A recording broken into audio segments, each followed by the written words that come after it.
सुशासन बिना ई राम जी अपना गुरु देव वशिष्ठ मुनि से कहतनी गरुड़ पर सवार होके धनुष बाण लेके प्रभु श्री राम चल रहे जमपुरी और रास्ते में जमदूत लो भेटा गए। बढ़िया तरह से अंग भंग कैनी, पिटाई कैनी, आ लिंग रूप में जौन प्राण बा ओकरा के लेके आ चलिए नहीं या कहनी सुनो लोगी 9 दिन बाकी बा, 9 दिन का बाद यह लोगी आ जौन मन करी उनका कर्म का अनुसार फल दिया लोग, लेकिन गलत काम हम ना होके दे भैया। एकरा के तन गीत में देखी के ना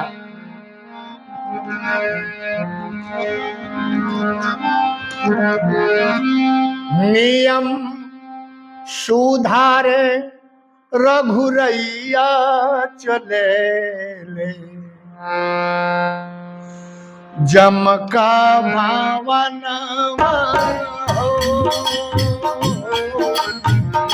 नियम सुधारे रघुरैया चले ले, जमका भावन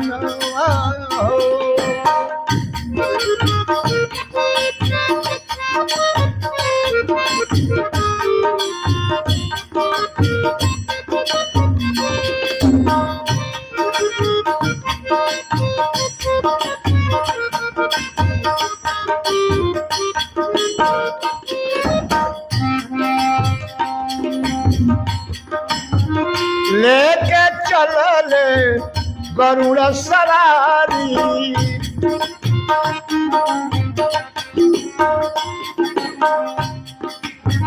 महिमा जे कर अपरंपारी,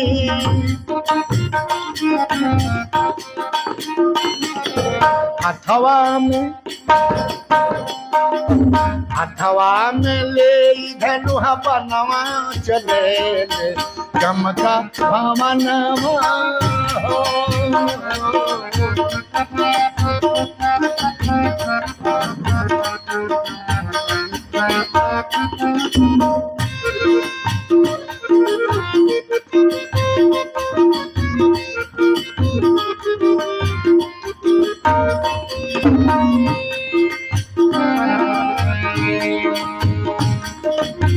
जमदूतन के मारी गिरोले,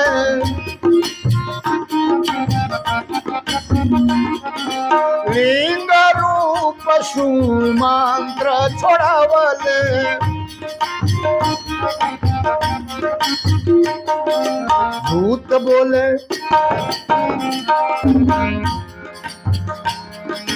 दूत बोले मधुरी बचनवा चले चमका भवनवा।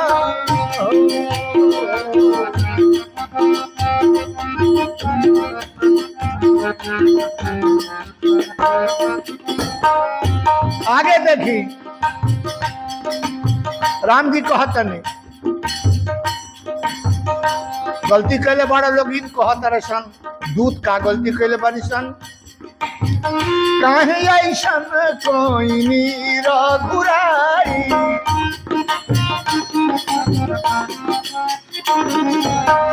काहे हमके मार गिराई।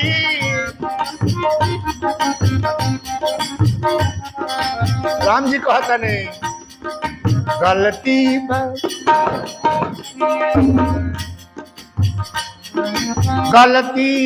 जम के ससनवा चले ले, जमका भवनवा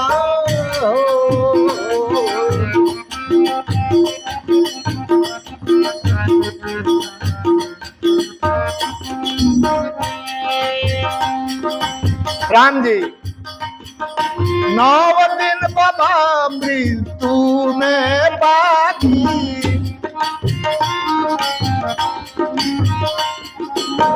बनल सिपाही पहनी के दुखाती,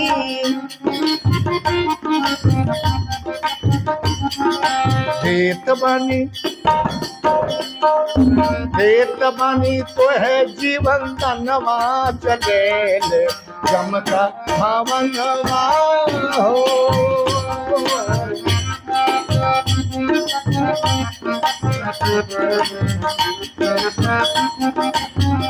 मात नहीं है ढेर बा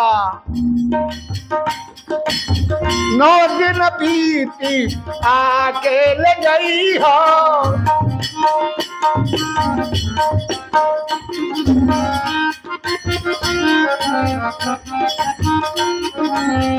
जैसन करनी वहाँ बैठी हो।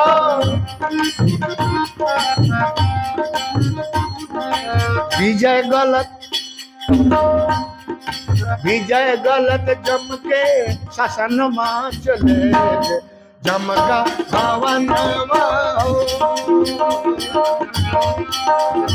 नियम सुधार रघुरैया चले जमका भवन